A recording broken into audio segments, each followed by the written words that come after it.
Bon, bonjour, c'est encore pour faire une vidéo sur... Bon, c'est l'école buissonnière nomade, je suis Ange des Alberts, pour ceux qui ne me connaissent pas. Et, bon, moi, ce que j'avais envie de partager, c'est plusieurs choses. C'est,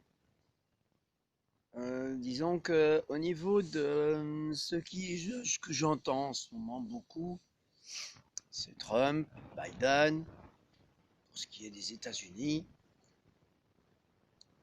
C'est une bonne chose parce que, en fait, on s'occupe pas de chez nous pendant ce temps.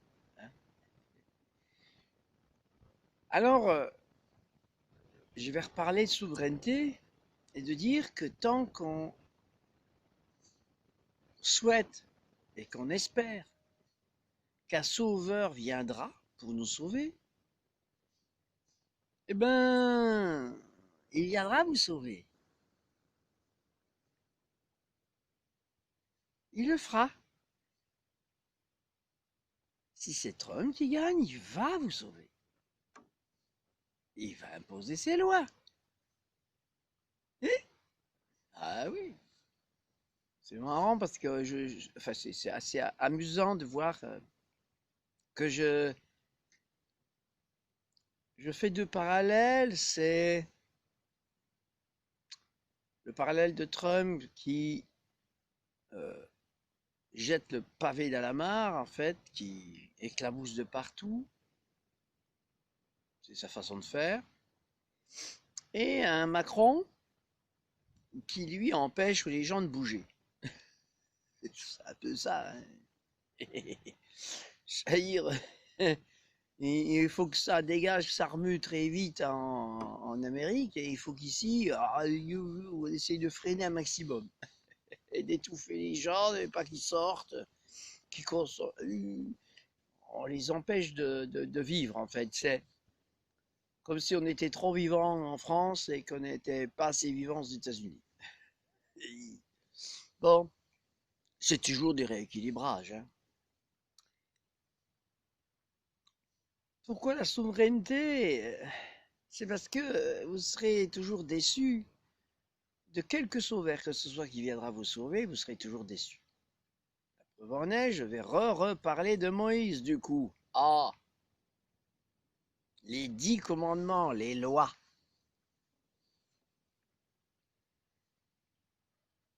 Ben, Moïse, c'est un sauveur. Hein? Enfant d'esclave, élevé comme un roi, ou tout du moins comme un Égyptien, un pharaon, qui à un moment donné va avoir des états d'âme. Une fois qu'il saura que son peuple, c'est le peuple d'esclaves et qu'il ne fait pas partie de la haute lignée des pharaons, et ben il va y avoir des remords. Et ces remords vont faire qu'il va tout faire pour sauver son peuple, le libérer de l'esclavage. C'était ce que son âme lui demandait de faire, en fait, libérer son peuple. Mais il y a un accident, un incident très grave qui s'est passé, et que là, Moïse a été obligé d'aller au-delà de sa mission. Il a été au-delà de sa mission pour une bonne raison, c'est qu'il ne voulait pas que son peuple, une fois délivré, fasse les mêmes erreurs que les Égyptiens, c'est-à-dire ne pas reproduire ce que les Égyptiens étaient. Or, une chose que l'on ne peut rien faire contre, c'est que ces esclaves, pendant des siècles, ont été esclaves des Égyptiens. Oui, les esclaves ont été les esclaves des Égyptiens pendant plusieurs siècles et ont rêvé d'être des Égyptiens plutôt que des esclaves. Ils rêvaient d'être comme des Égyptiens parce qu'ils avaient une meilleure vie, parce que leur côté était bien mieux, Et patati, il en chiait. Hein. Bon, voilà, donc il souffrait de manque de liberté, tout ça. Donc, évidemment, il ne pouvait que rêver ce que les Égyptiens étaient. Moïse a beau essayer de mémoriser ses mémoires en traversant le désert pendant des dizaines et des dizaines d'années pour leur faire perdre la mémoire de ce qu'ils avaient vécu. Et quand ils sont arrivés sur cette terre promise, qu'est-ce qu'ils ont fait? Ils ont commencé à récolter tous les bijoux de tout le monde, récolter toute l'or que tout le monde avait, pour faire un veau d'or, comme les Égyptiens. Et puis, ça aurait été... voilà. Et Moïse n'a pas accepté que son peuple reproduise ce que les Égyptiens étaient. Là, il est parti en montagne pour se ressourcer, se poser des questions, et voir qu'est-ce qu'il pouvait faire, parce que là, c'était plus fort que lui.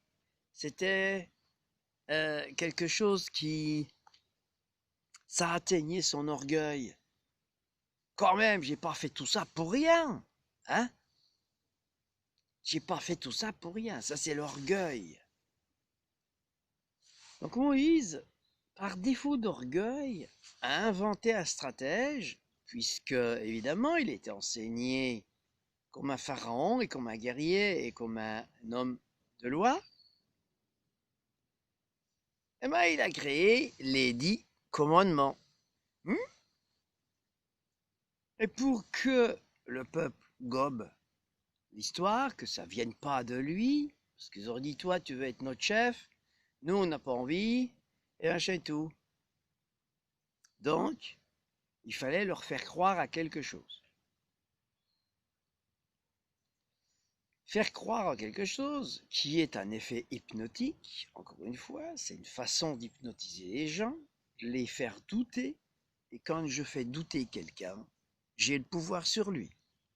D'accord? Donc, ce qu'a fait Moïse, comme il faisait du feu, il faisait froid en montagne.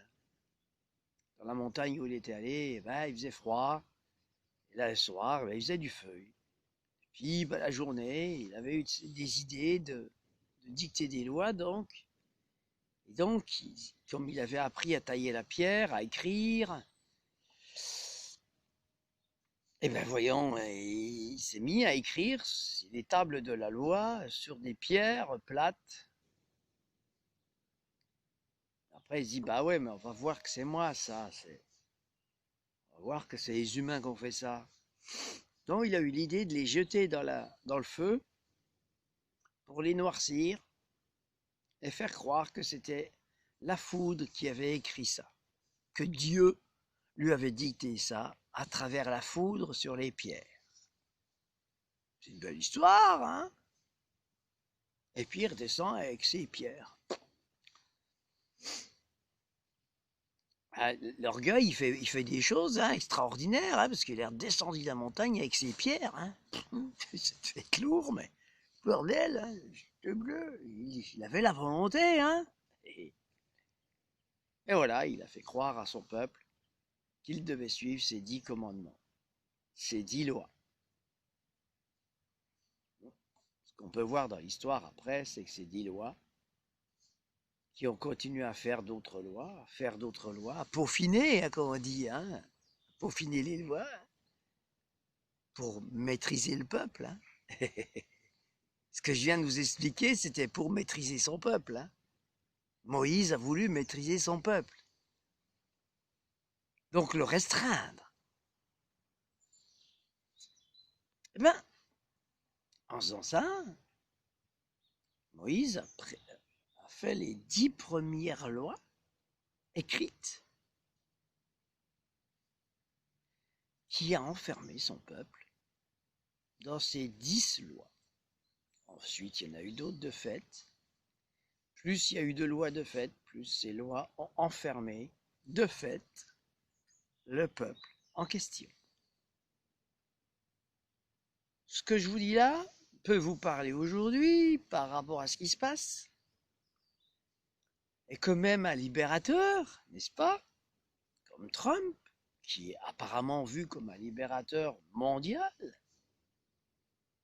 peut lui aussi instaurer une sorte de dictature, à sa manière, mais où tout le monde sera bien, hein. Attention, hein. Moïse, il a fait ça pour le bien de son peuple, hein. Attention. Macron, il fait ça pour le bien de son peuple. Tout le monde fait ça pour le bien de son peuple. D'accord? Donc, j'en reviens à la souveraineté individuelle plutôt que nationale. Parce qu'une souveraineté nationale, j'en entends beaucoup parler de ça, hein, les politiques qui essayent de monter au créneau, de profiter des failles, pour essayer de retrouver un mandat à un moment donné, être encore le chef des autres. Cette souveraineté nationale n'a de souveraineté que le fait d'être national, où les gens doivent être obligés de se reconnaître dans cet État national souverain. Et pourtant, nous avons une souveraineté individuelle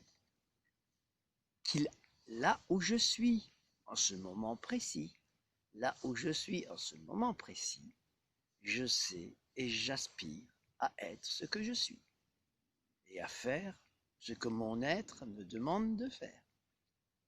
Et non pas ce qu'un État souverain me demanderait de faire à ce moment précis.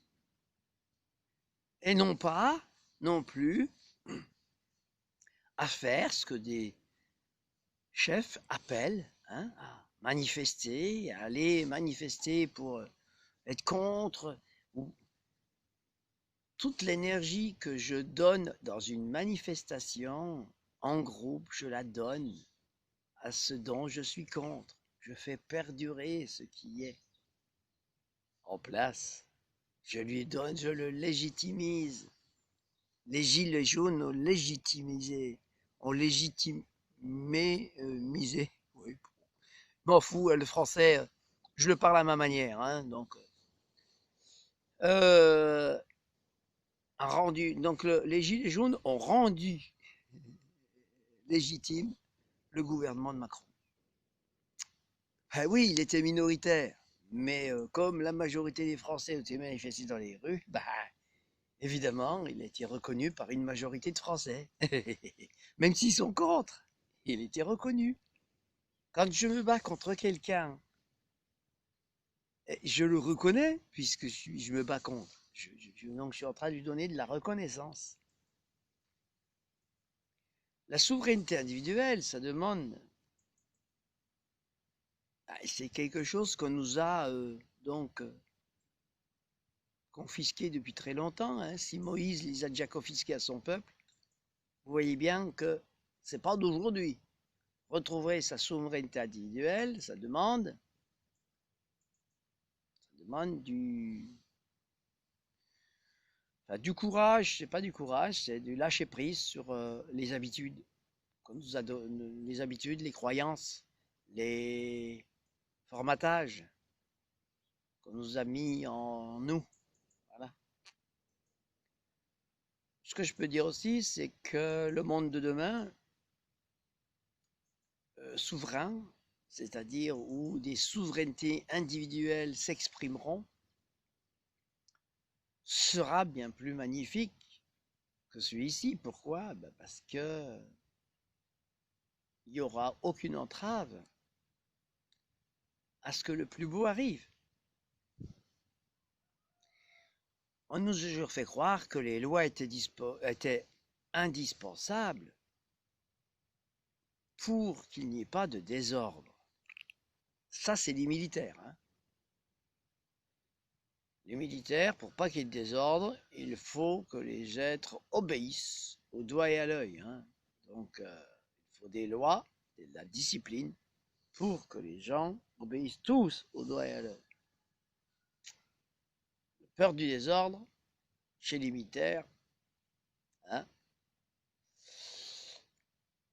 Le désordre, ben là, il est de plus en plus créé par l'ordre. Même Moïse, en son temps, a créé du désordre, en donnant des ordres. À chaque fois que je donne un ordre, quel qu'il soit, je crée du désordre, puisque j'ordonne.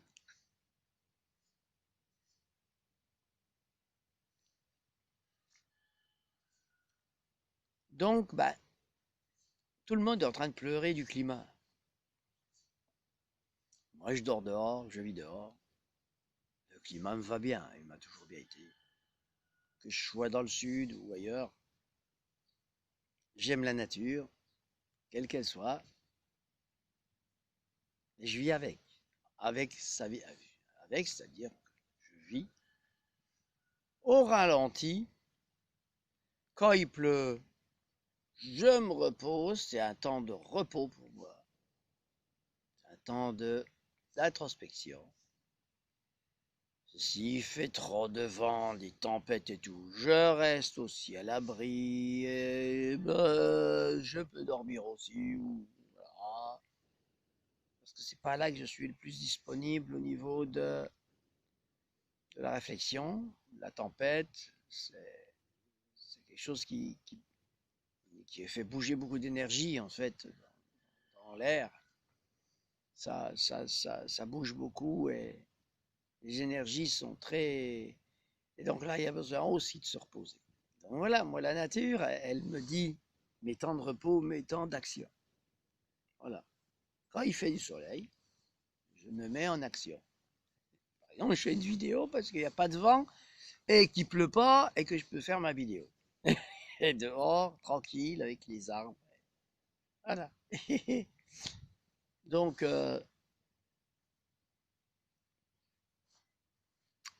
et la nature me donne chronos, mon chronomètre. C'est-à-dire, c'est elle qui va me donner la vitesse avec laquelle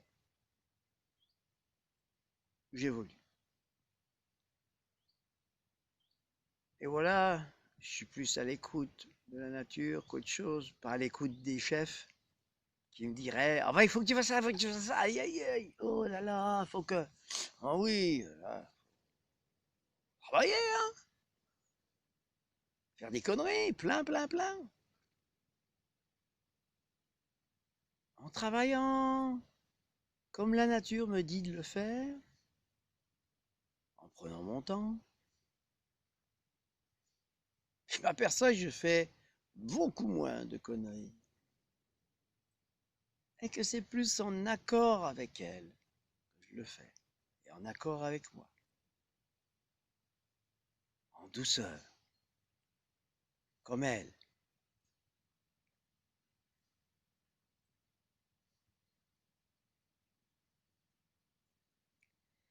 Donc voilà, ben, c'est ce que j'avais envie de dire au niveau des événements actuels, au niveau de ce que j'entends, les espoirs des gens. Ce que je peux dire aussi, c'est que les gens qui espèrent avec d'avoir un sauveur sont des gens qui sont encore dans la croyance. Aujourd'hui, nous sommes plus dans une croyance religieuse, au sens du terme religieux, hein, quoique Trump parle de Dieu, hein, pareil. Hein. Les Américains, quels qu'ils soient, parlent beaucoup de Dieu. Ils sont beaucoup extérieurs. Il faut voir que les Américains sont en avance par rapport à nous, sont ceux qui vont peut-être le plus vite, mais ce sont ceux aussi qui se cassent beaucoup les dents et qui ont beaucoup, beaucoup besoin de croire en un extérieur, à quelque chose d'irréel. C'est pas que Dieu n'est pas une réalité, puisque Dieu c'est moi, c'est chacun de nous qui s'exprime. Nous sommes des dieux créateurs, des dieux créateurs. Il n'y en a pas un, il y en a des dieux créateurs et des déesses créatrices. C'est à nous de créer notre enfer ou notre paradis sur terre. Donc tous ceux qui sont dans l'espoir sont dans l'impuissance de créer leur paradis sur terre. Donc, ils continuent à espérer comme des esclaves. Les esclaves espéraient avoir un sauveur, ils l'ont eu. En tous les temps, les humains qui espéraient avoir un sauveur l'ont eu.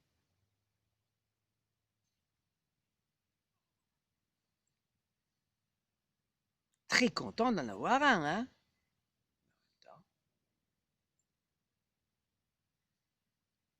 C'était pas forcément pour leur bien. Attention, hein, Moïse a fait pour leur bien commun. Hein. Je redis, chaque chef, quel qu'il soit, chaque sauveur, chaque chef, est considéré comme un sauveur, comme un chef, et va faire pour le bien de tous ce que lui pense. Dans son être le plus profond, il va penser que c'est le mieux que je peux faire pour tout le monde. Ce qui fera beaucoup de mécontents. Pourquoi? Parce que c'est évident, non? Une personne ne peut pas faire pour 60 millions de personnes, par exemple. Et un chef mondial ne peut pas faire pour 8 milliards de personnes à lui tout seul. Il va y avoir beaucoup de mécontents.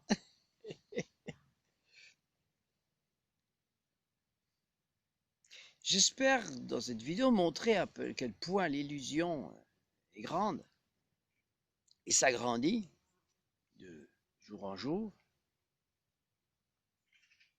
Ce qui fait que je suis de plus en plus serein, hein, de plus en plus calme et de plus en plus serein, hein, et de plus en plus neutre et de plus en plus détaché de tout ça.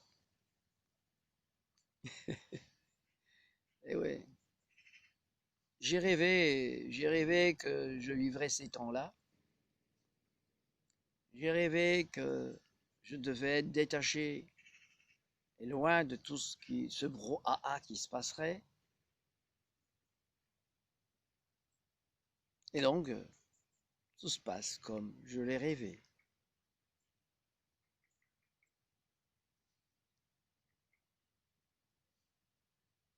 Voilà.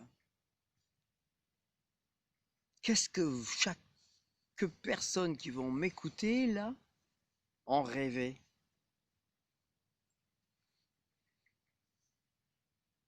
Parce que c'est pas le tout de rêver, c'est le tout d'assumer ses rêves.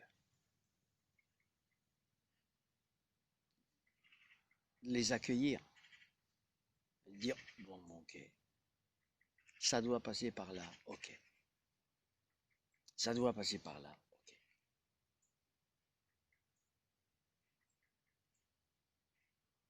Quand je vais en montagne, bah, il y a des pistes qui m'emmènent à la montagne et ça, je préfère suivre les différentes pistes qui m'y emmènent. Ça, je dire non, non, non, non, non, moi, non, non. Moi je vais tout droit, hein. Tout droit! Ah oui. Il va peut-être avoir beaucoup d'obstacles là, du coup. En faisant des tours et des contours et des contours de con, de tours, de con, de tours, de con, en réfléchissant. Ah là là, qu'est-ce que c'est long! Ah oui, de contourner les obstacles, des fois c'est long. Mais on avance plus que si on va droit dans l'obstacle et qu'on veut coûte que coûte le dépasser l'obstacle, le franchir. Bon, voilà, c'est beaucoup plus difficile. Donc de la souplesse, le serpentaire,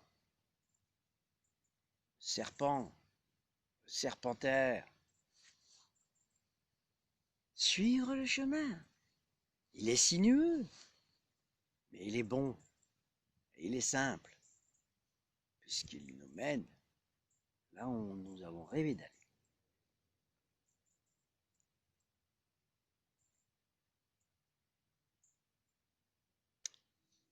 Voilà, voilà.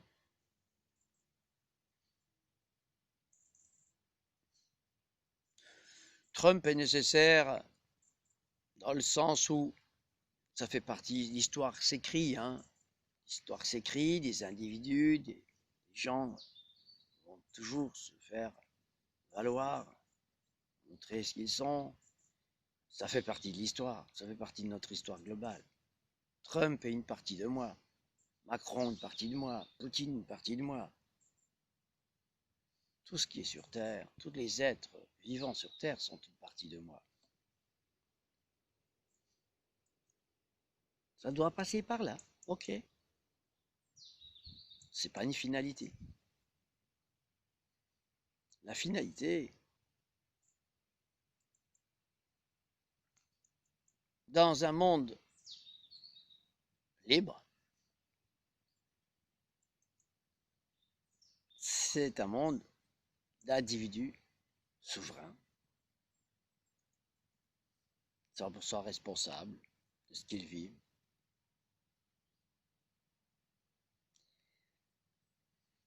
Donc, pour ce qui est d'ici, pour moi, le confinement, le virus est un bon prétexte pour faire avancer comme jamais la décroissance. C'est une façon artificielle de créer de la décroissance à tout va, de rattraper le temps perdu. Pour moi, ça en va bien, hein.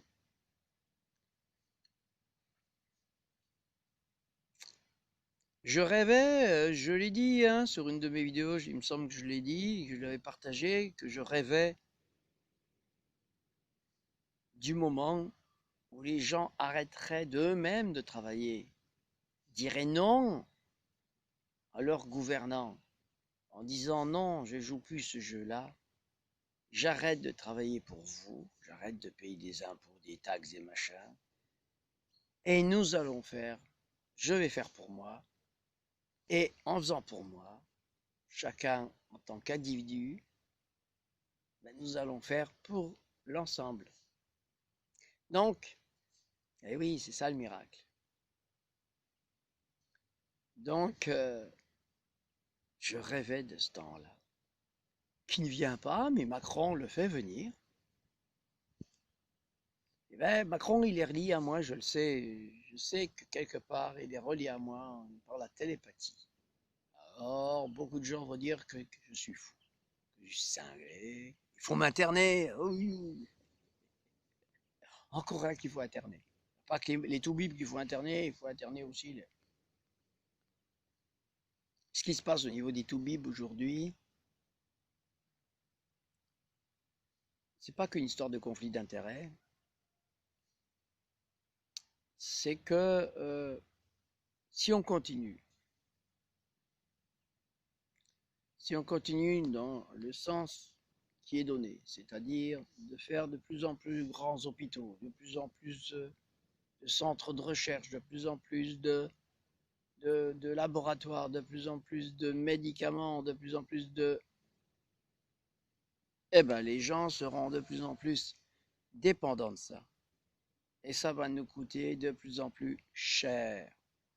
Parce que les gens vont se démobiliser d'eux-mêmes, faire n'importe quoi, puisqu'ils sauront qu'on pourra les sauver à l'hôpital. Et de bouffer n'importe quoi, de faire n'importe quoi, voilà, de prendre n'importe quel risque. Voilà. Donc, bien sûr, il y a des toubibs, il y a des professionnels qui défendent leur beefsteak. Alors, beaucoup de médecins parlent de, oui, je vais encore parler de ça, de conflit d'intérêts. Qu'est-ce qu'un conflit d'intérêts? C'est quand je me fais payer, hein, je suis payé, tout salarié a un salaire. Et donc, ils sont payés pour parler de telle ou telle chose, pour, voilà, hein.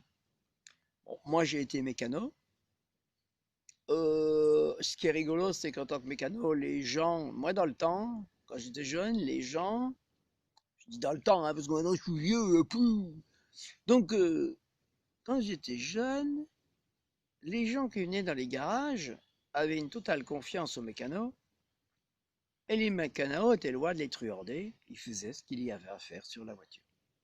Et les clients étaient très contents.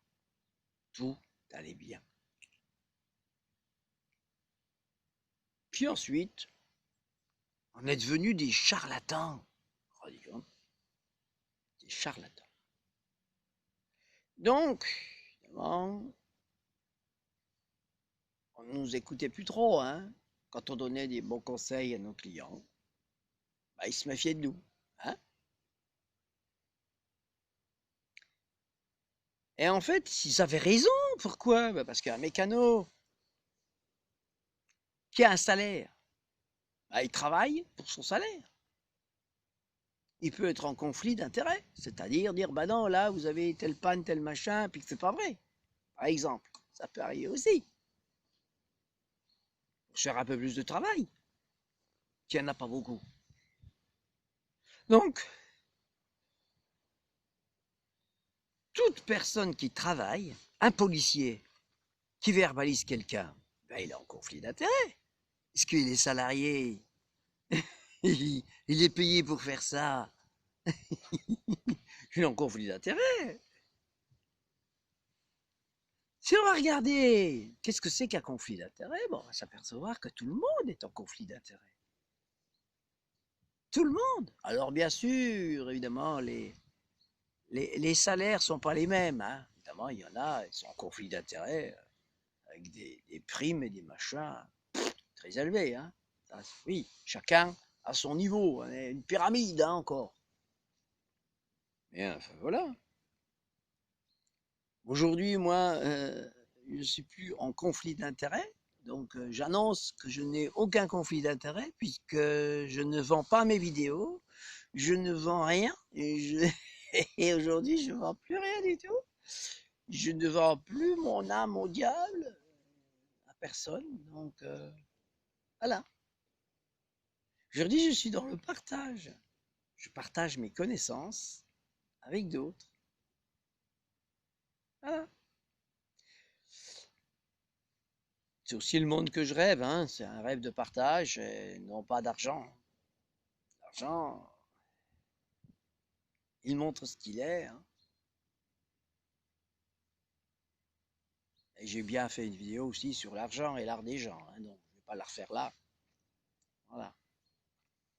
Euh, donc le conflit d'intérêts, même un médecin qui fait bien son travail, qui soigne les gens, qui les guérit, qui les sauve, a des intérêts de faire ça. Il a les intérêts d'être efficace pour ses malades. En faisant ça, il fait que ces malades peuvent continuer à être malades. Je connais des gens, moi, qui ont été à l'hôpital pour des choses graves et qui étaient contents d'être à l'hôpital et qu'on s'occupe d'eux.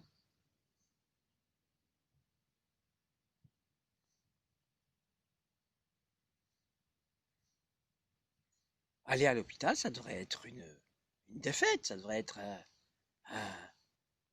voilà, j'ai loupé mon truc, quoi. Je me suis planté.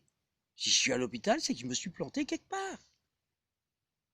Non, c'est ah, enfin on s'occupe de moi, je suis heureux, je suis ci, je suis ça. Ah bon? Donc, évidemment, tout le monde qui fait. Moi, j'ai été mécano. J'étais quelqu'un qui faisait bien mon boulot. J'étais heureux, j'étais en mon compte, j'étais un de ceux qui étaient le moins cher de l'endroit où j'étais. Franchement, j'ai tout fait pour être content de moi.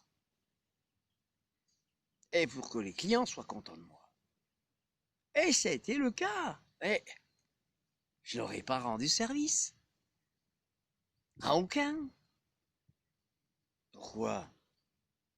Parce que ils n'avaient pas besoin de s'occuper de leurs problèmes, des problèmes sur leur voiture. En pipi, il faut laisser ça aux professionnels. C'est comme ma santé. Ben, je vais la laisser aux professionnels. Je vais aller voir un médecin, je vais aller voir un chirurgien. C'est eux les professionnels qui vont s'occuper de la santé. C'est pas à moi. Moi, j'ai pas fait médecine. On en est là. Déresponsabilisation totale. Je pense qu'on va être dans une humanité, on va devoir se re-responsabiliser. Dire, ben, voilà. Ceux qui n'iront pas à l'hôpital devraient avoir des bons points, et puis ceux qui vont à l'hôpital, des mauvais points. Voilà, on devrait leur enlever des points. Si on devait faire quelque chose pour les inciter. Je ne dis pas de faire ça, hein, non, non.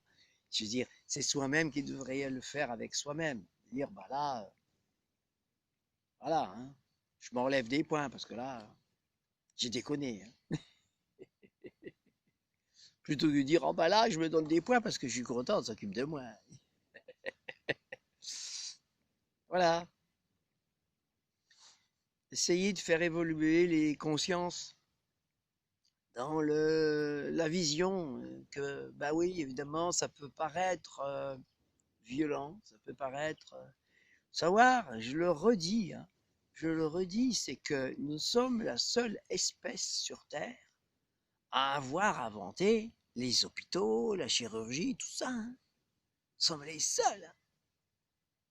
Pourquoi? Pourquoi est-ce qu'on a développé tout ça? Les autres espèces dans la nature ont développé tout ce bordel. Ils s'assument. Ils n'ont pas eu besoin de lutter contre la nature.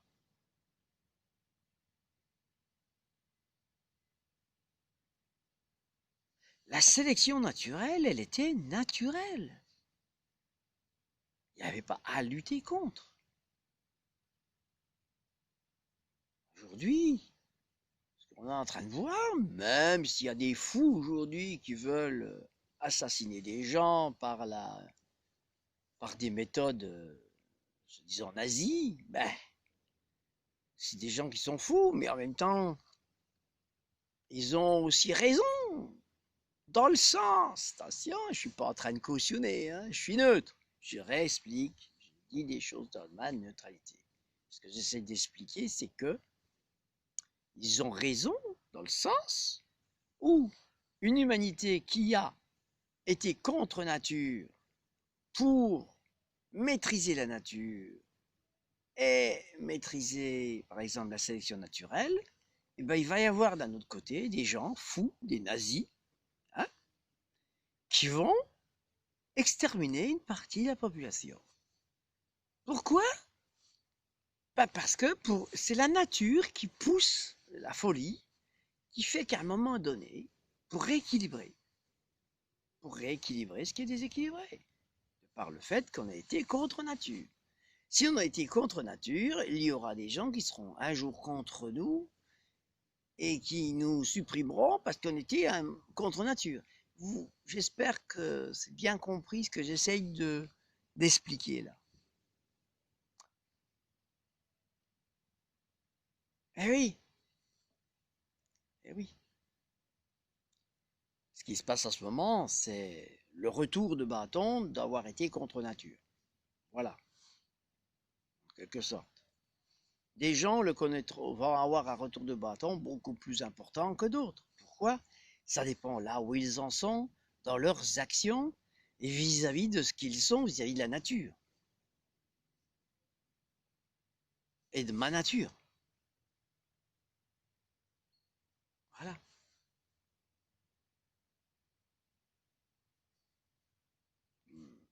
Mon conseil, c'est tout le monde qui est perdu là, qui ne sait plus quoi faire.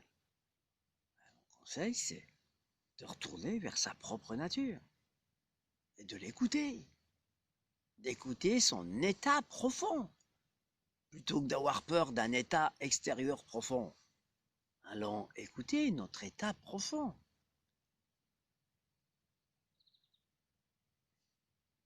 Trouver le calme, la sérénité. Arrêter de juger tout. Trouver une forme de neutralité, d'objectivité.